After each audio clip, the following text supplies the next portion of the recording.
मुलाच्या नोकरीसाठी एजंटला चक्क 1.25 कोटी रुपये दिले. नोकरी नाही, पैसेही परत नाही. फास लावून आत्महत्या. स्वतःचा मुलगा आणि इतर तरुणाच्या नोकरीसाठी दिलेल्या तब्बल 1.25 कोटी रकमेची फसवणूक झाल्याने व्यथित झालेल्या बागलाण तालुक्यातील कंधाणे येथील एका इसमाने मी नोकरीसाठी किती त्याला पैसे दिले आहेत हे मी डायरीमध्ये लिहून ठेवले असून त्याला व्हॉट्सअप देखील केलेले आहे. नोकरी लावत नाही की पैसेही परत करत नाही म्हणून मी त्रासाला कंटाळून आत्महत्या करत आहे आणि जोपर्यंत तो पैसे देत नाही तोपर्यंत माझा अंत्यविधी करू नये अशी चिठ्ठी लिहून पंख्याला गळफास घेऊन आत्महत्या केल्याप्रकरणी नाशिकच्या अंबड पोलीस ठाण्यामध्ये एकाच्या विरोधात गुन्हा दाखल करण्यात आलेला आहे. या घटनेचा सविस्तर वृत्तांत पुढे पाहण्या अगोदर जर तुम्ही या चॅनलवर जर नवीन असाल तर प्लीज आपल्या या मराठी चॅनलला नक्की सबस्क्राईब करा. बागलाण तालुक्यातील कंधाणे येथील रहिवासी असणारे प्रवीण बापू सोनवणे, वय वर्ष 49, सध्या ते सटाणा येथे राहत होते. ते द्वारकाधीश साखर कारखान्यामध्ये नोकरीस होते. त्यावर त्यांचा उदरनिर्वाह चालत असे. पत्नी सीमा उर्फ स्मिता, एक मुलगा आणि एक मुलगी असा त्यांचा परिवार होता. मुलाच्या नोकरीसाठी ते प्रयत्न करत असताना त्यांची नाशिक रोड येथे राहणारा सचिन बाबाराव चिखले यांच्याशी ओळख झाली. तेव्हा त्यांनी मुलाच्या नोकरीचा विषय काढला असता सचिनने त्यांना सांगितले की मी माझी ओळख आहे, तुमच्या मुलाला मी सरकारी नोकरी लावून देईन, मात्र त्यासाठी पैसे लागतील. हे सांगितल्यावर प्रवीण सोनवणे हे मुलाच्या नोकरीसाठी पैसे खर्च करायला तयार झाले आणि मुलाच्या नोकरीसाठी सचिन यास थोडे थोडे करून पैसे द्यायला सुरुवात केली. दरम्यान प्रवीण यांच्या ओळखीच्या काही तरुणांनी त्यांच्याशी संपर्क साधून नोकरीसाठी पैसे देण्याची तयारी दर्शवली. त्याप्रमाणे या काही मुलांबाबत नोकरीसाठी बोलून सचिन यास नोकरी लावण्यासाठी पैसे देण्यास सुरुवात केली. तसेच सचिनकडे या मुलांची शैक्षणिक कागदपत्रे देण्यात आली. तुमचे नोकरीचे काम आज करतो, उद्या करतो अशा थापा मारून सचिन याने 2 वर्षे लुटून नेले.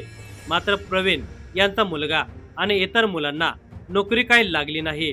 तथापि प्रवीण सोनवणे यांनी सचिन चिखले यास वेळोवेळी दिलेल्या पैशांची माहिती डायरीत लिहून ठेवली आणि तशी माहिती मोबाईल फोनवरून व्हॉट्सअपद्वारे त्याला वेळोवेळी दिली. दरम्यान पैसे घेऊनही नोकरी मिळवून देत नाही. सचिन हा आपल्याला फसवत असल्याचे पाहून प्रवीण हे नाशिक रोड येथे राहणाऱ्या सचिनकडे जाऊन दिलेल्या पैशांची मागणी करू लागले. कारण ज्या मुलांकडून नोकरीसाठी पैसे घेऊन सचिनला दिले होते ती मुले आता प्रवीण यांच्याकडे पैशाचा तगादा लावू लागली. त्यामुळे प्रवीण त्रस्त झाले. प्रवीण यांनी त्यांचा शालक समाधान शिवमन आहेर, वय वर्ष 46, राहणार निवाणे, तालुका कळवण यांना सर्व काही माहिती वेळोवेळी दिलेली होती. पैसे देण्यास समाधान यास 2-3 वेळा आपल्यासोबत प्रवीण हे सचिनकडे घेऊन गेले होते. सुमारे 1.25 कोटी रुपये प्रवीण सोनवणे यांनी सचिन चिखले या स्वतःच्या मुलासह इतर मुलांच्या नोकरीसाठी दिले होते. मात्र तब्बल 2 वर्षे होऊनही त्याने मुलांना नोकरी लावून दिली नाही की पैसे परत केले नाहीत. आपली फसवणूक झाल्याचे दिसताच प्रवीण सोनवणे त्रस्त झाले होते. दिनांक 5 जुलै 2025 रोजी प्रवीण सोनवणे हे शालक समाधान आहेर यांच्या घरी गेले होते. तेव्हा ते अतिशय चिंताक्रांत असल्याचे त्यांना दिसून आले.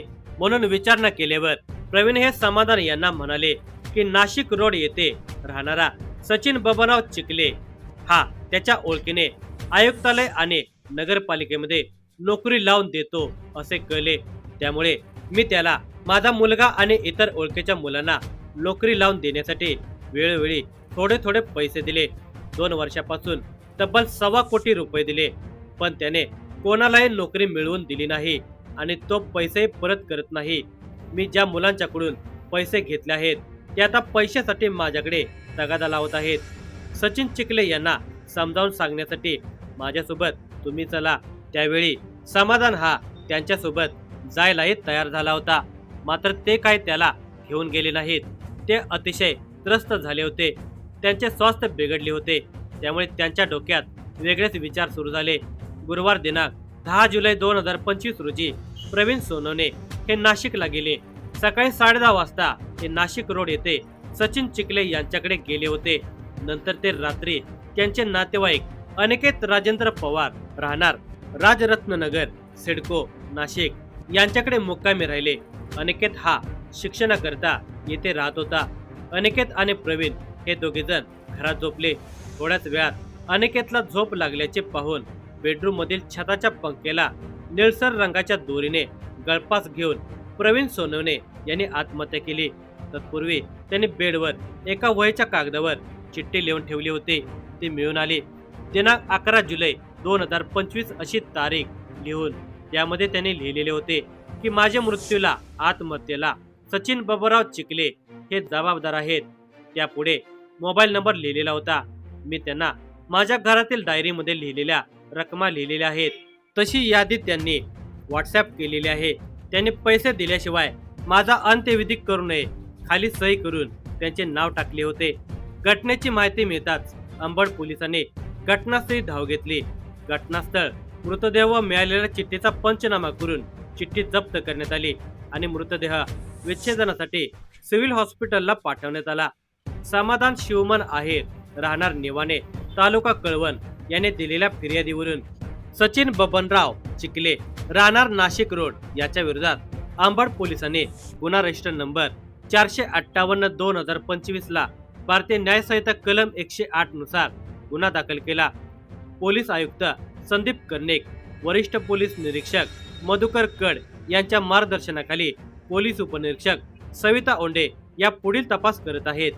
संशयित सचिन जाकले, जीएसटी विभागाचा कर्मचारी. आत्महत्येपूर्वी लिहिलेल्या चिठ्ठीमध्ये प्रवीण सोनवणे यांनी सचिन चिखले यांनी नोकरी लावण्यासाठी पैसे घेतल्याचे आणि तो नोकरी लावत नाही आणि पैसेही परत देत नाही म्हणून आत्महत्या करत असल्याचे नमूद केलेले आहे. तो सचिन जाकले जीएसटी विभागाचा कर्मचारी असल्याचे समजते. पोलीस त्याचा शोध घेत आहेत. त्याने आणखी किती लोकांची फसवणूक केलेली आहे याचाही तपास करत आहेत. पोलिसांनी ही चिठ्ठी आणि प्रवीण सोनवणे यांचा मोबाईल ताब्यात घेतलेला असून पुढील तपास चालू आहे.